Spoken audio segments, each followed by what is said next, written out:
Hello दोस्तों, आज की कक्षा में आप पढ़ेंगे 12th साइकोलॉजी अर्थात मनोविज्ञान, जो कि क्रिस को 2021 का इम्पोर्टेंट सब्जेक्टिव क्वेश्चंस रहने वाला है और जो कि हम पार्ट 1 डाल चुके हैं। और आप लोगों को एक चीज़ और बता दूं, जैसे कि कल इसका एग्ज़ाम होने वाला है साइकोलॉजी का, और जो भी हम क्वेश्चन दिए हुए हैं वह बहुत ज़्यादा इंपॉर्टेंट क्वेश्चन ये भी दे रहे हैं। पार्ट 1 जाकर देख लीजिएगा।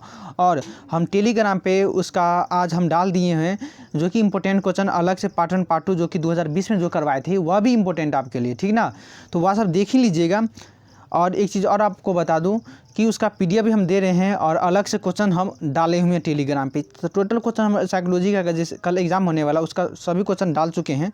और 2020 का जो भी पढ़ाए हुए हैं क्रेश कोर्स के तहत जितने भी जो कि लगभग सेट 7 तक कंप्लीट करवाए हुए हैं। यदि नहीं देखें तो यदि आपके पास टाइम है तो थोड़ा देख लीजिएगा, ठीक ना, वरना नहीं भी देखेगा तो चलेगा। और वैसे आप लोग जो कि अभी क्वेश्चन बैंक पर फोकस कीजिए और आप लोगों को समय नहीं लेना चाहेंगे क्योंकि आप लोगों का कल एग्जाम होने वाला है, ठीक ना। तो चलिए जल्दी जल्दी हम इसको समझाते हैं और ये सब क्वेश्चन इंपॉर्टेंट है।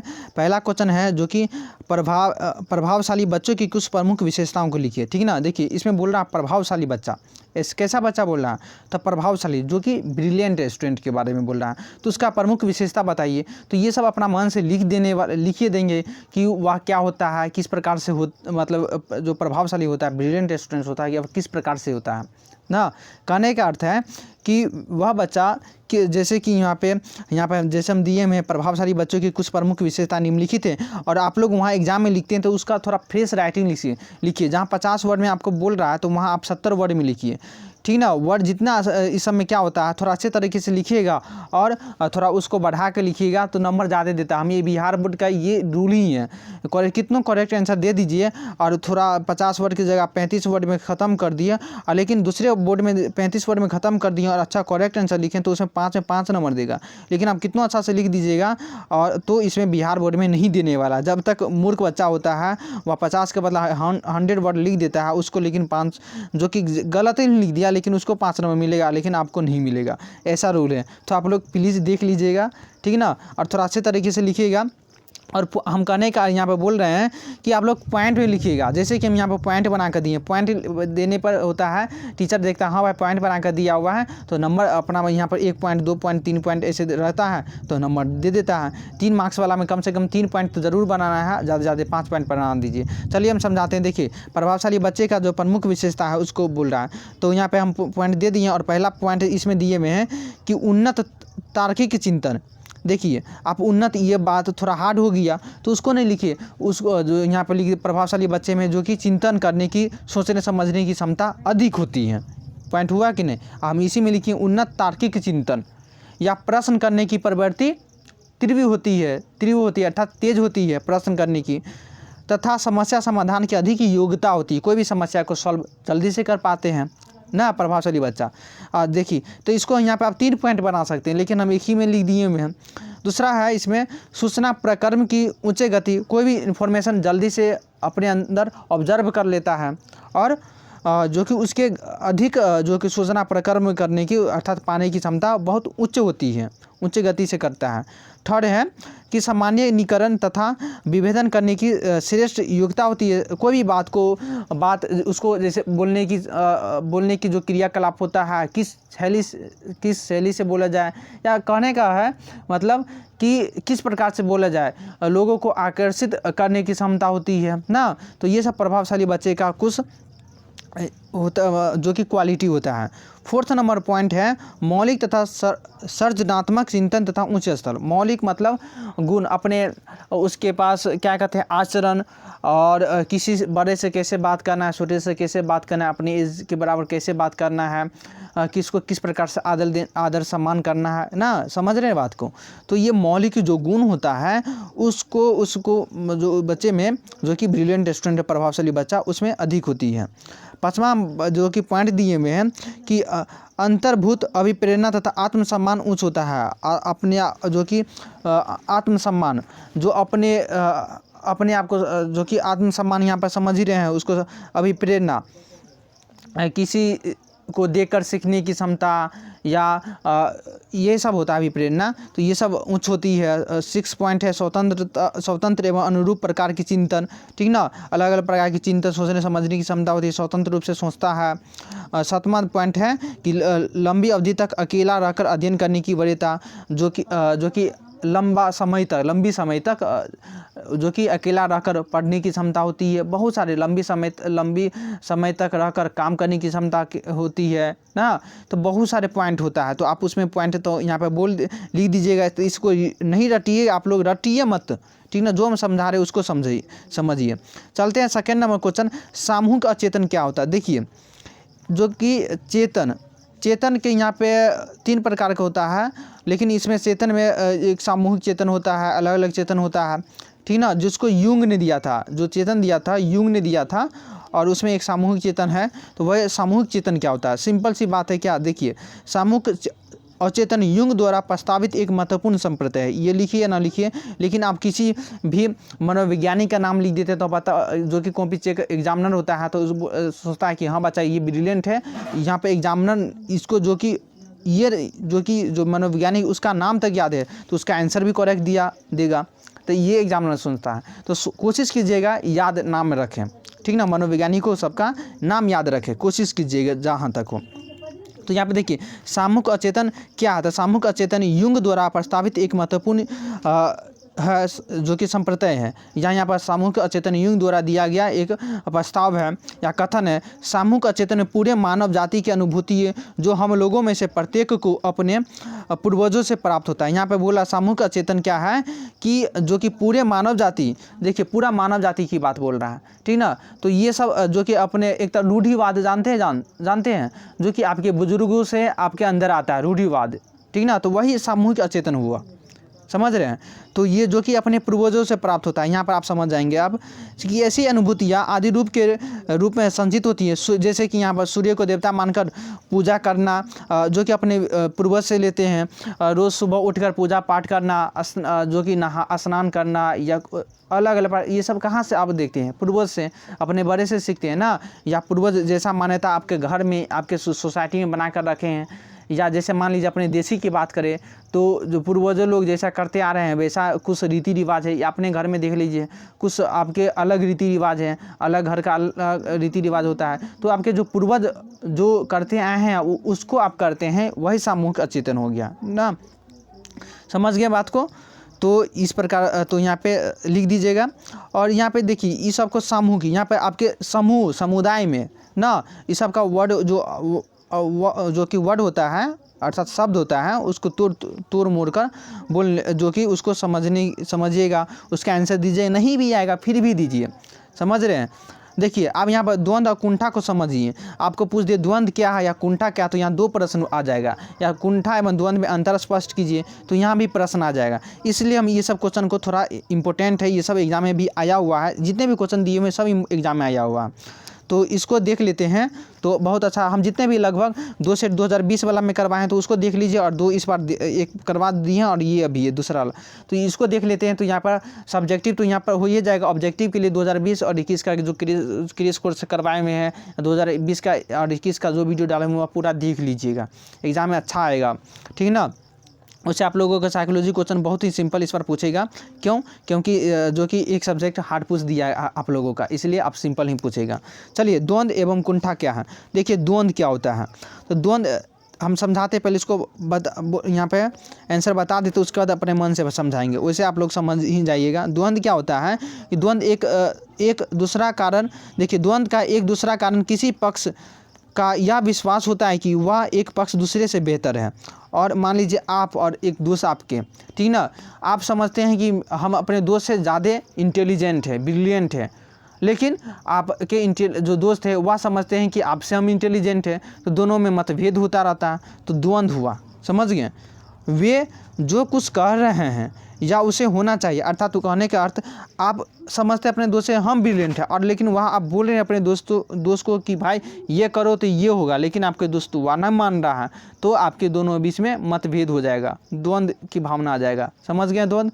फिर से समझिए, द्वंद्व द्वंद्व का एक दूसरा कारण किसी पक्ष का यह विश्वास होता है कि वह एक पक्ष दूसरे से बेहतर है और वे जो कुछ कर रहे हैं उसे होना चाहिए। जब यह नहीं होता है तो दोनों पक्ष एक दूसरे का दोषारोपण करने लग जाते हैं, बहुत छोटे से मतभेद या विवाद को बढ़ा चढ़ाकर देखने लग जाते हैं। देखने की प्रवृत्ति को प्रायः देखा जा सकता है कि जिसके कारण द्वंद्व बढ़ जाता है। परिणाम स्वरूप यह होता है कि प्रतिबल उत्पन्न हो जाता है, भयंकर बहुत बड़ा झगड़ा भी हो जाता है, मनमुटाव हो जाता है। मनमुटाव किसको कहते हैं? द्वंद्व को कहते हैं। समझ गए? तो आप चलते हैं कुंठा क्या होता है। कुंठा भी आप समझते होंगे। देखिए कुंठा यहाँ पे जैसे कि हम समझाएं हैं, कुंठा कई बार व्यक्तियों के रास्ते में अनेक प्रकार की बाधाएं आती हैं जिस कारण वह कुंठित होने लग जाते हैं। कुंठा का अर्थ होता है कि निराशा, अर्थात हताशा या निराशा। कुंठा का प्रमुख कारण मूल्यों का विघटन माना जाता है। कुंठा को अंग्रेजी में फ्रस्ट्रेशन कहते हैं और आज के जो समय में है सभी स्टूडेंट फ्रस्ट्रेशन में है। डिप्रेशन जिसको कहते हैं, फ्रस्ट्रेशन, कोई भी बात पे छोटी छोटी बात पर एकदम चिढ़ जाना ना, तो ये क्या हुआ? फ्रस्ट्रेशन। हमेशा टेंशन में रहते हैं, क्या? फ्रस्ट्रेशन में रहते हैं। तो यहाँ पे फ्रस्ट्रेशन को ही कुंठा कहा जाता है। समझ गए? तो आप फ्रस्ट्रेशन, आप सभी स्टूडेंट फ्रस्ट्रेशन जानते होंगे लेकिन कुंठा यहाँ पर जानते होंगे लेकिन उसका परिभाषा नहीं जानते होंगे। और वही फ्रस्ट्रेशन के बारे में बोला जाए लिखने के लिए तो आप लोग जल्दी जल्दी सब लिख दीजिएगा। तो वही फ्रस्ट्रेशन को ही कुंठा कहते हैं, आप लोग लिख दीजिएगा। समझ गए? और जो हम आंसर दिए हुए ये आपके बुक में नहीं मिलेगा, ठीक ना। तो इसलिए मेरा ही आंसर जो कि हम अपने भाषा का, अपने मन जो का उसका मेरा मन का विचार होता है उसी को लिख देते हैं। तो कुंठा क्या है? कई बार व्यक्तियों के रास्ते में अनेक, जैसे कि अलग अलग प्रकार से होती है ना, और वह आपका पूर्ति नहीं हो पाता है तो आपके मन में कुंठा हो जाता है, उत्पन्न हो जाता है या निराश हो जाते हैं ना, अर्थात जो कि फ्रस्ट्रेशन हो जाता है। आप जो टारगेट रखे हुए हैं कि हमें 400 मार्क्स प्लस आना चाहिए लेकिन वह नहीं आ पाता है तो आप कुंठित, अपने आप को फ्रस्ट्रेशन होते रहते हैं, ज़्यादा टेंशन लेते रहते हैं ना। तो यही अलग अलग प्रकार से होता है। या किसी को कोई काम, जॉब, अच्छा जॉब खोजने के नहीं मिल पाता है तो वह हताशा हो गया, अर्थात निराश हो गया, फ्रस्ट्रेशन में चला गया ना। तो अलग अलग प्रकार से होता है, वही बात हम लिख दिए हैं। कुंठा का प्रमुख कारण मूल्यों का विघटन माना जाता है। कुंठा को अंग्रेजी में फ्रस्ट्रेशन कहते हैं, ये देखिए। और हम अलग से यहाँ भी लिख दिए हैं, कुंठा का शिकार प्रत्येक उम्र में होता है। जैसे कि यहाँ पे हम दिए में कुंठा का शिकार प्रत्येक उम्र में होता है। हर उम्र की कुंठा अलग अलग होती है। कुंठा के कारण जब मानव ज़्यादा तनाव सह नहीं पाता है, कुंठा हर उम्र के लोगों में होती है। जब किसी दूध पीते बच्चे को अपनी माता का प्यार नहीं मिलता है तो प्यार न मिल पाना भी कुंठा का कारण है। कई बार माताएं नौकरी कर रही होती है और वे 5 से 8 घंटों तक बच्चे को माँ से अलग रहना पड़ता है और बच्चे इससे कुंठित रहते हैं। बच्चे अपने कुंठा को कई प्रकार से व्यक्त करता है। बच्चा तोड़ फोड़ करता है, बच्चे को कुछ दीजिएगा तोड़ फोड़ देंगे, या फिर रोकर बहुत ज़्यादा रोते रहते हैं, पैर हाथ जो कि जोर से पटकता रहता है ना बच्चा, तो रोकर भी बच्चा हमेशा अपनी माता से थोड़े समय के लिए भी दूर होता है तो उदास या हताश हो जाता है, यही कुंठा है। समझ गए? तो यहाँ पे बच्चे का यहाँ पे हम दिए हैं परिभाषा, क्या कि बच्चे जो कि कुंठा होता है, फ्रस्ट्रेशन हर एक उम्र में होता है। यहाँ पे हम परिभाषा बताएं कि यदि कोई माता जो 5 से 8 या 10 घंटा काम करता है, बच्चे को दूध नहीं दे पाता या बच्चे के सामने नहीं रह पाता तो बच्चा यहाँ पर निराश हो जाते हैं, माँ से चिढ़ जाते हैं, गुस्सा हो जाते हैं। तो यहाँ पे बच्चे जो कि अपने आप को जो कि फ्रस्ट्रेशन में आ गए, यहाँ पर कुंठा, बच्चे को कुंठा लगने लगे ना, थोड़ा निराश हो जाते हैं। इसी तरह अलग अलग एज के हिसाब से आप अपने जो कि आप अपने हिसाब से परिभाषा दे सकते हैं ना। चलिए आप यहाँ पे यूट्रस और डिस्ट्रेस आप लोग जानते होंगे। अब देखिए यूट्रस और डिस्ट्रेस में बोलेगा आंसर लिखने के लिए तो आप लोग भाई यूट्रस और डिस्ट्रेस क्या, इसी में कन्फ्यूज होकर क्वेश्चन को छोड़ दीजिएगा। अब हम आपको समझाते हैं, आप कैसे समझ आइएगा। देखिए यूट्रस और डिस्ट्रेस क्या होता है ना। थिंकिंग कितने प्रकार से होता है? एक प्रकार से 2 तरह के होता है, एक पॉजिटिव एक निगेटिव। पॉजिटिव अर्थात धनात्मक और ऋणात्मक। अब देखिए यहाँ पे यूट्रस, ठीक ना, और डिस्ट्रेस। तो यहाँ पे यूट्रस और डिस्ट्रेस किसको कहते हैं पता है? कि यहाँ पे जो कि देखिए हम बोले थे धनात्मक और ऋणात्मक, हाँ थिंकिंग वाला। तो देखिए वही बोले हैं कि निगेटिव पॉजिटिव सोचने की क्षमता। आप गलत सोचते हैं तो ये डिट्रेस हो गया, अच्छा सोचते हैं तो यूट्रेस हो गया, समझ गए। तो आप परिभाषा लिख दीजिएगा, अर्थात धनात्मक चीज़ अर्थात पॉजिटिव जो भी थिंकिंग करते हैं, सोचते समझते हैं तो यूट्रेस हो गया, और निगेटिव सोचते हैं डिट्रेस हो गया ना। तो आप आंसर लिख दीजिएगा, आंसर स्पष्ट कर दीजिएगा, उसी में 5 पॉइंट या 3 पॉइंट बनाकर जैसा क्वेश्चन आप जितना वर्ड में बोले उस हिसाब से पॉइंट बनाकर लिख दीजिएगा। हम यहाँ पर थोड़ा समझा दिए हैं, आप अपने हिसाब से देख लीजिएगा। देखिए यूट्रेस और डिट्रेस में अंतर, तो हम लिखे हैं तनाव का वैसा स्तर अर्थात थिंकिंग का या तनाव का वैसा स्तर जो व्यक्ति के लिए लाभकारी हो, अर्थात छोटे या बड़े संकट से उबरने से अच्छे गुण को यूट्रेस कहा जाता है ना। तो यहाँ पे अच्छा काम करने की अर्थात लाभकारी काम हो उसे यूट्रेस कहते हैं, वही बात बोले धनात्मक वाला। तथा उल्टा उसके उल्टा बात करें तो वही विपरीत, यदि वह काम बुरा हो जाए या कुछ हो जाए तो वह नेगेटिव हो जाता है, डिट्रेस हो जाता है। डिट्रेस से तात्पर्य हमारी कठिन परिस्थितियों, चुनौतियों, समस्याओं आदि से हैं या भी, ठीक ना। तो ये हो गया क्या, डिट्रेस समझ गए, निगेटिव समझ गए। और उसके नीचे दिए हुए हैं या भी सही है कि कभी कभी यूट्रेस का सही ढंग से प्रबंध नहीं किया गया। अब देखिए कोई चुनौती होता है वह सही ढंग से हो जाता है तो धनात्मक हो जाता है, यदि नहीं हो पाता तो डिट्रेस में चले जाते हैं ना, तो निगेटिव हो जाता है।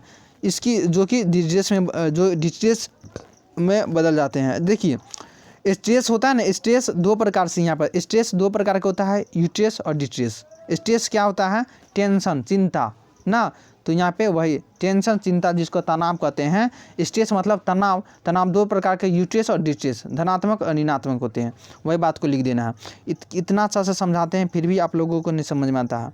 अब तो हमें लगता है अब किस प्रकार से अब हाँ वैसे अब न्यू सेशन स्टार्ट करेंगे। आप लोगों को जैसा हुआ वैसा करवा दिए हैं। नेक्स्ट सेशन से कोशिश करेंगे और विद्यार्थी सबको अच्छे तरीके से पढ़ा पाएँ ना। चलिए आप लोगों एग्ज़ाम देकर आइए, एग्ज़ाम देकर आएगा हमें क्वेश्चन भेज दीजिएगा और कोशिश करेंगे कि अब आप लोगों को थोड़ा आप एग्ज़ाम देकर आइए, उसके बाद आप लोगों से बातचीत करते हैं कैसा क्या हुआ नहीं हुआ, ठीक है ना। थोड़ा हम भी इसमें बिजी रह गए हैं। तो चलिए यहाँ पे देखिए ये भी क्वेश्चन बहुत इंपॉर्टेंट है। मनोग्रसित और बाध्यता के बीच विभेद स्थापित करें, अर्थात अंतर स्पष्ट। देखो मनोग्रसित क्या होता है और बाध्यता क्या होता है, या मनोग्रसित बाध्यता क्या है, ठीक ना। तो मनोग्रसित बाध्यता मेंटली जो होता है उसके बीच अंतर बताना है। देखिए यहाँ पर दिए हुए मनोग्रसितता एक ऐसी अवस्था होती है जिसमें व्यक्ति बार बार किसी अतार्किक या असंगत विचारों को न चाहते भी मन में दोहराते हैं।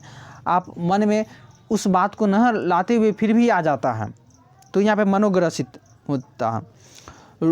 रोगी ऐसे विचारों की अर्थहीनता, असंगतता तथा अतार्किकता मतलब जो सोचते हैं उसको गलत तरीके से, वह अतार्किकता हो गया, ठीक ना। अतार्किकता असंगत या अतार्किकता का स्वरूप को भली भांति समझता है और उनसे छुटकारा भी पाना चाहता है, परंतु वह लाचार रहता है और विचार बार बार उसके मन में आकर उनमें मानसिक अशांति उत्पन्न करते रहते हैं। जैसे निरंतर इस बात की चिंता करना कि ताला ठीक लगा है या नहीं, क्वेश्चन सही बनाए हैं या नहीं, ये बात सब होता है। ये एक तरह से मानसिक बाध्यता हो गया।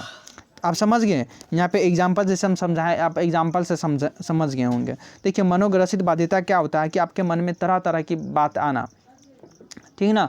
आप जैसे खाली ये बात नहीं, जैसे आप कहीं जाते हैं या बाइकें चलाते हैं, अपने माइंड में ले लेते हैं भाई आप जाएगा पक्का आज, मन में जाने से पहले पता चल जाता है, मन जैसे कि धड़क जाता है कि हाँ भाई, दिल धड़क जाता है कि हाँ जाएंगे, कहीं एक्सीडेंट हो जाएगा। आप मन में ये बाध्यता बना लिए हैं, मन में ये बात बना लिए हैं, तो आप मन में खुद ये होगा नहीं बल्कि आप खुद करवा रहे हैं ना। तो ये मनोग्रसित ये आपके माइंड में है। तो ये सब आपके ये सब खुद आप अपने चाहते, ये आप लोग खुद कर रहे हैं। कहने का अर्थ है कि जो आप मन के अंदर अपने मानसिकता को खुद लाते हैं ना।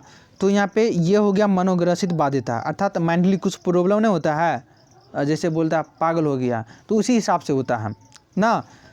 तो आप लोग लिख दीजिएगा। बाकी चलते हैं नेक्स्ट क्वेश्चन पे। और नेक्स्ट क्वेश्चन क्या है, उत्तरदायित्वों के बिखराव से आप क्या समझते हैं। देखिए उत्तरदायित्व बिखराव, डिफ्यूजन ऑफ रिस्पॉन्सिबिलिटी ना, रेस्पॉन्सिबिलिटी। तो यहाँ पे उत्तरदायित्व का बिखराव क्या है। देखिए ऐसे आप यहाँ पे उत्तरदायित्व समझ गए, लेकिन बिखराव यहाँ पे आप नहीं समझ रहे हैं। अब हम इसको थोड़ा पढ़ के बताते, उसके बाद आप खुद समझ जाएंगे। जब व्यक्ति कई व्यक्तियों के समूह में होता है और उसके सामने कोई पीड़ित व्यक्ति की मदद करनी होती है तो प्रायः हर व्यक्ति यही सोचता है कि मदद करना सिर्फ उसकी ही जिम्मेवारी नहीं, फलतः जिम्मेवारी समूह में बिखर जाती है, जिसे उत्तरदायित्व का बिखराव कहा जाता है। आप यहाँ पर देखिए, अभी भी नहीं आप नहीं समझे। कहने का मतलब है कि उत्तरदायित्व का बिखराव, जैसे आप कोई अपने दोस्तों में रहते हैं, आपके 5 दोस्त है या 10 दोस्त हैं, उसके सामने आपके सामने वह 10 दोस्त के सामने एक भिखारी आ जाता है या ऐसा कोई पर्सन आ जाता है जो कि उनको काफ़ी आपसे हेल्प की ज़रूरत होती है। तो यहाँ पे सभी सोचते हैं भाई हम हेल्प करेंगे तो हम हेल्प करेंगे, ऐसे में उसका हेल्प नहीं हो पाता है।